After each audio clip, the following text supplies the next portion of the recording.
สบายดีเด้อพี่น้องทักทายสบายดีพี่น้องเบอร์สุขคนเด้อตอนนี้เราก็สิไปวัดกันจ้ะพี่น้องลงไปสูตรขวัญข้าวเพราะว่าเอาบุญกลุ่มข้าวนะพี่น้องเราก็สิไปลงไปวัดแล้วก็สูตรขวัญข้าวกันประเพณีลาวไปวัดกันเลยจ้าอากาศเย็นคือเก่าพี่น้องเย็นแท้เย็นว่าบ่ได้ลมแต่ว่าเย็นตานิ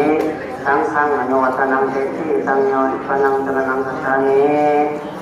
อิติปิโสภะคะวะอะระหังสัมมาสัมพุทโธวิปัสสนาสัมปันโนสุขโตโลกาวิสุอนุสโรบุริสาธรรมสาวะติจัตตาติวมนุสสนังพุทโธภะคะวะตอนนี้เฮาเสิบาทแล้วเลยพี่น้องข้าโตภะคะวะตาสัมโมสัมพุทโธภะคะวะโตเอหิปฏิโภปานะโภปัสสะเมติสัพโพวิโนยิสิโสปฏิปโนภะคะวะโตสาวกสังโฆสุปฏิปโนภะคะวะโตสาวกสังโฆสามีปฏิปโนภะคะวะโตสาวกสังโฆญาญาปฏิปโนภะคะวะโตสาวกสังโฆญาติสังเกตาริปุริสายภานิอัฏฐาปุริสาปุปะราเอตาภะคะวะโตสาวกสังโฆอาโหนิโนปาโหนิโนตัสสีนิโนอันตะเรกะลานิโนอนุตตรังปุญญังเอตังโลกัสสาเตสีมือนี้แม่มือดีสีนี้แม่สีเฮาผู้พาเจ้าให้คอยคุณขวัญขอว่าดีมือนี้วันนี้หมอสั่งให้ได้เขาห้องนาขอว่าดีมือนี้วันนี้หมอสั่งหน้าได้เขาห้องก่อนขอว่าดีมือนี้วันนี้เขายังสาวขอว่าดีมือนี้วันนี้พันสาวให้พระเทขอว่าดีมือนี้วันนี้เขาสร้างเขามาโฮขอว่าดีมือนี้วันนี้เท้าคนเรื่องขึ้นภาษาขอว่าดีมือนี้วันนี้ผู้ฉลาดเขามาพังคำขอว่าดีมือนี้วันนี้เขาได้เงินคำแสนขอว่าดีมือนี้วันนี้เขาปลูกแดงใส่ให้ขอว่าดีมือนี้วันนี้ลูกสะใภ้มาเบิกบานชี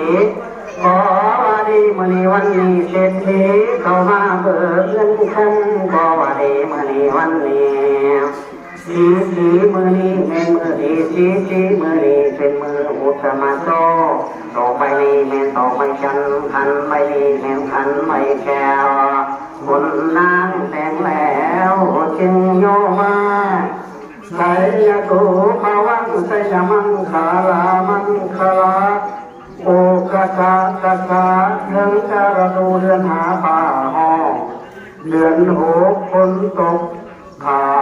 ห้องทำผงโมทาสาหงเจ้าหน้าเขาจึงหาผ้าเด็กขวัญคมบ้านเห็นไหมเด็กไปว่าไม่ไทยหนาพันพะเนียงไทยตัดกบกินไปห้วยเปลือกเชื้อเอาแต่เต็มผลแมงแล้วจึงแบบเอามาถึงแค่หาไว้ใจทางคงหมู่ทางเขาจึงมาดู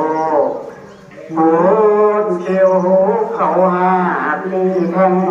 บอนไก่ใหญ่ไปฟ้าเลี้ยงนาแดดไปมาให้แห่มีทั้งเหตุกันมันงอผ้าก็ไปโสดเชือกทองขั้นไถทองเพื่อไฟแห้งถือดินแข็งเพื่อหักไม่ไทยอดไว้ได้วันขาดใจไปตัวให้วันเขาใจในสมพาสมตกแดงออกหาเป็นไหมพร้อมกันไปลงออกหาดอกมาเกี่ยวหาดอกมาเกี่ยวมีไปลิ้วไปเสียเขาจึงเอาไปฝาสมนุ่มกันไว้เหลือหลายเดียวละดาขาดแล้วขาดตามาดงฝาใส่ตุ่มใส่คงพอจึงได้ไหลตนลำคนหาในคนหลังไปมาตามภาษาไทยหน้าและไทยนอกลำออกในลำการน้ำเหิงน้ำก็จึงได้ไหลตนเชิงไหลเดือนก็จึงคงเขาคงแล้วก็จึงต้องไปมีลมพัด ไว้โยที่ตัวบงเห็ดน้อยจึงไปไล่นกเห็ดและนกจ๋าอย่าให้มากินนอกอย่าให้มากินขอบอย่าให้มากินกันมือกวางพานอย่าให้มากินไก่จังเรือนที่สองเจ้าจึงเหลืองกกเกี่ยวเขาเกี่ยวเจ้าแต่ไว้ดูคันให้ดูคันเถิงทองกำวันเขาดึงหมูแล้วคันเหลาแก้วเขายังหาเจ้าไปใส่ไว้ในลานเขาดึงกองดังขึ้นเมืองดังแพ้หอบมืออาจแต่วันนี้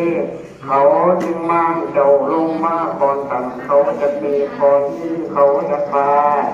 เขาจึงเอาเจ้าตั้งไว้ในร้านดูสภาพเรือระดับเรือไหลเขาจึงเอาไฟมาเดียบนำที่ผูกตัวนี้หัวไอเลี้ยงตัวไทยที่ครัวเลี้ยงเพื่อนฟ้าที่ทางมือไทยคือเสือควาย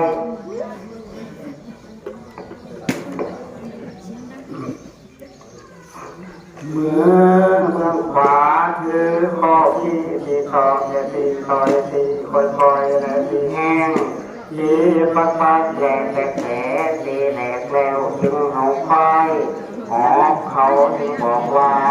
เขานี่จะเป็นเขาให้และพอหน้าเขาจึงไปหาน้ำคลองและน้ำไทยเป็นลอยแต่ผูกว่าหันเสาแต่มันชักยา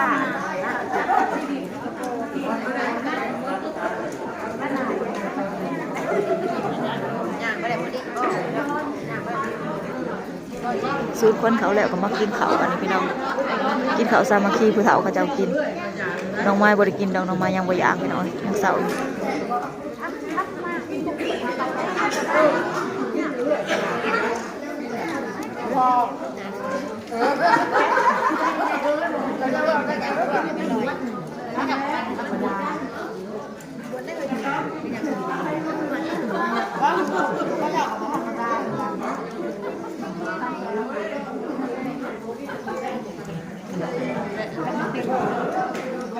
รายเดือนหรือมันเป็นคือว่าต้นอันบ่ก็สิเป็นนะคือว่าไปเตะบ้านแหลนยังเตะบ้านแหลนลบมือยังแต่ไม่ซักยาที่เสร็จคือว่าจะเป็นนะเรื่องคือเห็นมันคือเนี่ยยังงานอะไร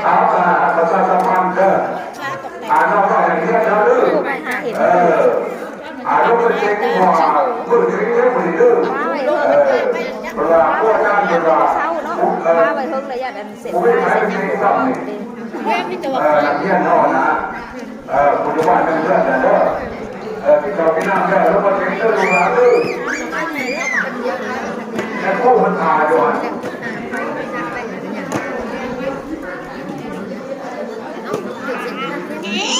ังถือเซ็นจะไม่เอาบ้านจะซ้อมมือนะลูกก็ได้เพราะเมื่อยนะจ๊ะพี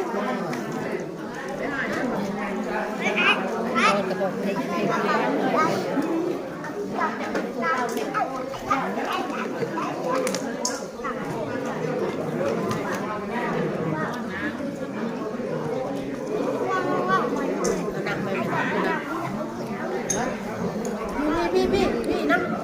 พี่ไม่เขาจะบอกพี่นะพี่เอาในโต๊ะนั่นเลยอยู่โต๊ะนั่นแล้วน้ำนั่นแล้ว